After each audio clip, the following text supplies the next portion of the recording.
নিয়তি। রাধা আমাকে বলে, কৃষ্ণ, যদি তুমি জানো যে নিয়তিতে কি আছে তাহলে তাকে বদলে দাও না কেন? মহাদেব আমাকে বলেন যে শ্রীকৃষ্ণ, যদি আপনি এটা জানেন যে সাম্বের নিয়তি এটাই, তাহলে আপনি তাকে বদলানোর চেষ্টা কেন করেন? কেন? কারণ আমি একজন পিতা, আর পিতার কর্তব্য এটাই, তিনি যেন সম্ভাব্য সব চেষ্টা করেন নিজের সন্তানের মঙ্গলের জন্য। নিয়তি আমি জানি, কিন্তু এটাও আমি জানি যে কর্মের থেকে বড় আর কোনো নিয়তি হতে পারে না।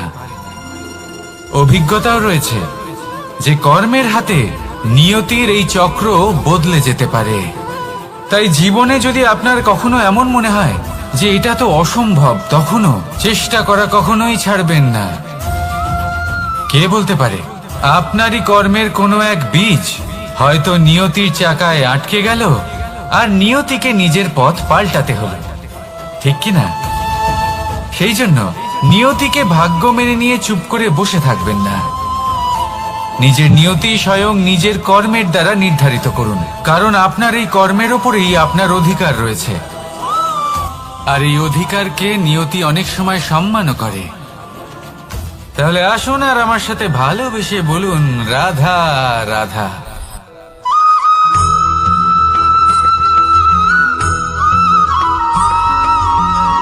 মানুষ ভাবেন যে ধন অর্জন করা হলো অত্যন্ত গুরুত্বপূর্ণ।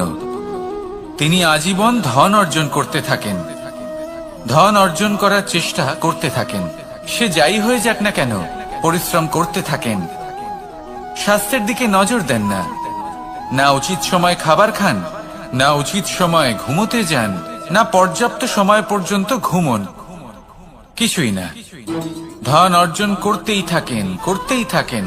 আর কিছু সময় পরে যখন তিনি অসংখ্য ধন লাভ করে ফেলেন, তখন তার সাথে ওনার শরীরে অনেক রোগ বাসা বাঁধে। এইসব রোগের উপচার করতে করতে সেই সমস্ত ধন যা উনি অর্জন করেছেন তা তিনি ব্যয় করে ফেলেন। শেষ পর্যন্ত কি হয়? আমরা যেভাবে এসেছি ঠিক সেইভাবেই ফিরে যাই, ধন এখানেই থেকে যায়। দেখুন, একটা অত্যন্ত গুরুত্বপূর্ণ কথা রয়েছে যে আপনার বোঝা উচিত। এই যে ধন, তার ব্যবহার করুন জীবনকে আরো ভালো করে তোলার জন্য। ধনের সদ্ব্যবহার করা উচিত, এমন যেন না হয় এই ধন আপনাকে ভোগ করে ফেলে। এই জীবনকে নিশ্চিত রূপে আরো শ্রেষ্ঠ করে তুলুন। কিন্তু এই ধন অর্জন করার এই প্রক্রিয়াতে নিজের সারা জীবনকে নষ্ট করে ফেলবেন না। এই জীবন উপভোগ করতে শিখুন, আর আমার সাথে ভালোবেসে বলুন, রাধা রাধা।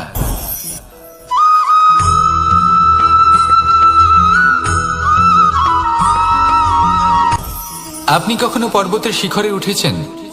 আপনি দেখতে পাবেন পর্বতের পদতলে প্রচুর সুন্দর ফুল রয়েছে, সবুজ বনানী রয়েছে।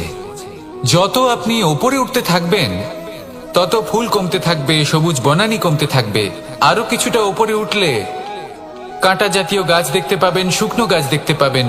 আরো যদি ওপরে ওঠেন তাহলে পাষাণ দেখতে পাবেন। আরো ওপরে উঠলে হিমখণ্ড দেখতে পাবেন। এই যে পর্বত, তা মনুষ্য জীবনের সব থেকে উত্তম উদাহরণ। মানুষ যখন সাফল্যের শিখরে পৌঁছতে চান, মহানুভবতার শিখরে পৌঁছতে চান, পথে যত আস্তে আস্তে উপরে উঠতে থাকেন ততই ভৌতিক বস্তু তার থেকে বিচ্ছিন্ন হতে থাকে।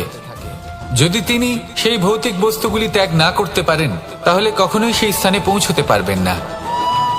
আর মানুষ যদি উচিত ত্যাগ করতে পারেন, পথে অগ্রসর হতে থাকেন, এগোতে থাকেন, তাহলে একদিন না একদিন তিনি মহানুভবতার, জ্ঞানের, সাফল্যের হিমের স্বাদ অবশ্যই লাভ করবেন।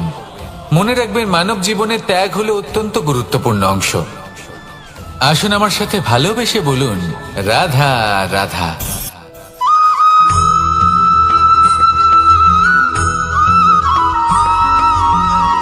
কেউ বলে জীবন খুব ক্ষণস্থায়ী, কেউ বলে জীবন হলো একটা সুন্দর স্বপ্নের মতো, আবার কেউ বলবে জীবন হলো এক কঠোর সত্য। কিন্তু জীবন আসলে কি? জীবন হলো আপনারই প্রতিবিম্ব, একটা দর্পণ।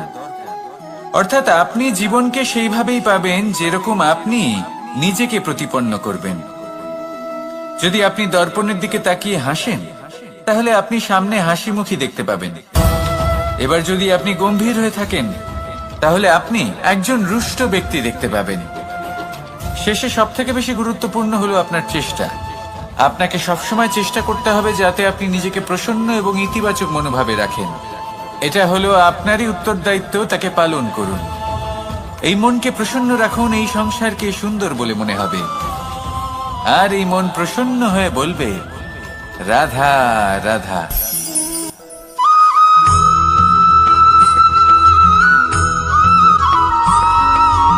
আমাদের শরীর প্রকৃতির সর্বশ্রেষ্ঠ রচনা। যে অঙ্গ প্রত্যঙ্গ আমরা লাভ করেছি, প্রত্যেকটির মধ্যে একটি নিজস্ব বার্তা রয়েছে। একটু ভেবে দেখুন, দুটি চোখ দিয়েছে দেখার জন্য, দুটি কান দিয়েছে শোনার জন্য, নাসিকাও আছে দুটি, দুটি হাত দিয়েছে দ্বিগুণ পরিশ্রম করার জন্য। কিন্তু জীব শুধুমাত্র একটি। তার উপরেও তীক্ষ্ণ বলিষ্ঠ দাঁত দিয়েছে তার রক্ষার জন্য। কখনো ভেবে দেখেছেন কেন?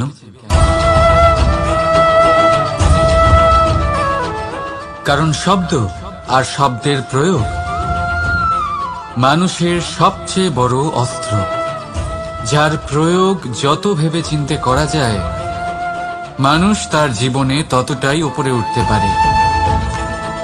তাহলে মনে রাখুন, দেখুন, শুনুন আর বুঝুন বেশি, বলুন কম। রাধা রাধা।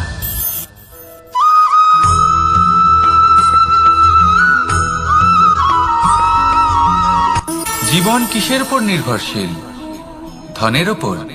বৈভবের অনুভব যদি আপনি করতে চান, তাহলে তা পাবেন শুধু একতার দ্বারা, সংগঠনের দ্বারা। যদি আপনাকে উদাহরণ দিই, নিজের এই হাতটাকে দেখুন, 5টা আঙুল রয়েছে। কোনো একটা বস্তুকে নিজের একটা আঙুল দ্বারা তুলে ধরার চেষ্টা করে দেখুন, বড়ই কষ্ট হবে। তখন আপনি বুঝতে পারবেন, যখন এই 5টি আঙুল একত্রিত হয়, তখন কোনো কাজ কতটা সহজ হতে পারে। এটাই হলো শক্তি একতার। সব থেকে ভালো উদাহরণ যদি আপনাকে দিই, তাহলে বাঁশি। এই বাঁশি থেকে অত্যন্ত মধুর সুর নির্গত হয়, যা সবার মন প্রসন্ন করে দেয়। এই কথা সত্যি। কিন্তু এই বাঁশি আমি একটা বা দুটো আঙুল দিয়ে বাজাতে পারবো না। আমাকে প্রত্যেকটা আঙুল ব্যবহার করতেই হবে, তবেই এর থেকে মধুর সুর নির্গত হবে, যা সকলকে প্রসন্ন করবে। ঠিক কিনা? ঠিক এইভাবেই যদি আপনি চান যে আপনার জীবনরূপী বাঁশি থেকেও মধুর সুর নির্গত হোক বা সবার মনকে প্রসন্ন করে তুলুক, তাহলে আপনাকেও জীবনে একতা নিয়ে আসতেই হবে। আপনি একাও কর্ম করতে পারেন, পথ চলতেও পারেন, সামনেও এগোতে পারেন, সাফল্যও লাভ করতে পারেন। কিন্তু যখন সকলে একসাথে এগোবেন, সেই পথে চলবেন, সেই কর্মই করবেন, তখন লক্ষ্যে অবশ্যই পৌঁছবেন, সাফল্য অবশ্যই লাভ করবেন। কিন্তু সেই সাফল্য এবং তার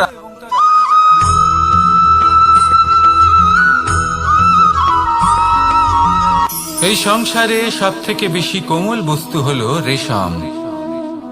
এই রেশম এতটাই কোমল হয় যে এর পুরো একটা থান শুধুমাত্র একটা হাতে ধরা সম্ভব। কখনো ভেবে দেখেছেন এই রেশম কিভাবে হয়? একটি কীট তার লালার দ্বারা উৎপন্ন হয়। এই কীট সেই রেশমকে পাক দিতে থাকে, পাক দিতেই থাকে, আর আস্তে আস্তে তার মধ্যেই জড়িয়ে পড়ে। শেষে ওর এই সুন্দর অমূল্য সৃষ্টি রেশমের এই সুতো, তার নির্মাণ কার্য পূর্ণ হয়। কিন্তু তাতেই ও নিজে বন্দী হয়ে যায়। নিজেরই মায়াজালের এই বন্দী গৃহে নিজেই ফেঁসে যায়। এবার এই সুতোকে ব্যবহারযোগ্য করে তোলার জন্য এই কীটগুলিকে এই কবচের সাথেই ফুটন্ত জলে ফেলে দেওয়া হয়। এই সংসারে যদি আমাদের স্বপ্ন এই সংসারের দুঃখ হরণ করার জন্য, এই সংসারে সুখ বিতরণ করার জন্য হয়, তবেই আমাদের প্রগতি সম্ভব। যদি আমাদের এই স্বপ্ন শুধুই আমাদের এবং আমাদের স্বার্থ সিদ্ধির জন্য হয়, তাহলে এই স্বপ্ন আমাদের অন্ধ করে দেবে।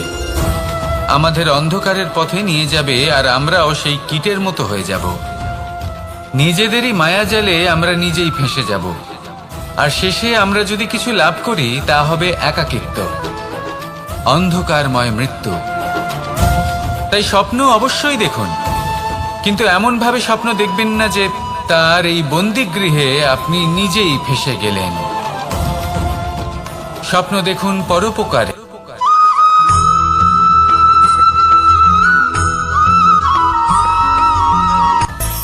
মানুষের মধ্যে একটা বিচিত্র প্রবৃত্তি থাকে, অন্য সকলের বিষয়ে, তাদের জীবনের বিষয়ে, তাদের ব্যক্তিত্বের বিষয়ে, তাদের ভবিষ্যতের বিষয়ে অনুমান করা।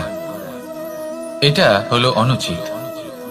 কারোর অতীতকালকে দেখে লোকে ভবিষ্যৎ বলে দিতে পারেন, বর্তমানকে দেখে ভবিষ্যতের বিষয়ে অনুমান করে ফেলেন। উদাহরণ দিতে হলে বলবো, কোনো দাসকে দেখুন, ওকে দেখে লোকে বলে যে ওর ভবিষ্যৎ সেটাই হতে পারে, অনুমান করে ফেলেন। আর এই রাজাকে দেখুন, উনি তো কত সুখী হবেন, উনি তো জগতের সব থেকে অধিক সুখী মানুষ, কত সুখ সুবিধা আছে ওনার কাছে, ধারণা করে ফেলেন। তবে সত্য তো এটাই যে কারোর ব্যক্তিত্বের বিষয়ে, তাদের ভবিষ্যতের বিষয়ে আপনি পূর্ণ সত্য কখনোই বলতে পারবেন না, শুধু অনুমান করতে পারবেন। আর এই অনুমান করে সত্যি কোনো লাভ হয় না, কারণ এই কাল সেটা হলো অত্যন্ত শক্তিশালী। কালো থেকে কালোতর কয়লাকেও হিরেতে পরিণত করতে পারে, অনেক বড় বড় রাজাকেও বিদূষক বানিয়ে ফেলতে পারে এক মুহূর্তেই। তাহলে আপনি অনুমান করে কি লাভ? কি পেলেন অনুমান করে? সেই জন্য কারোর বিষয়ে কোনো অনুমান করবেন না, তার ভবিষ্যতের বিষয়ে অনুমান করতে যাবেন না, কারোর বিষয়ে কোনো ধারণা করে নেবেন না। কিছু করতে হলে ভালোবাসুন, সবার মধ্যে ভালোবাসা ছড়ান, সবার মধ্যে ধন্যাত্মক ভাব ছড়ান। এই মন প্রসন্ন হয়ে বলবে রাধা রাধা।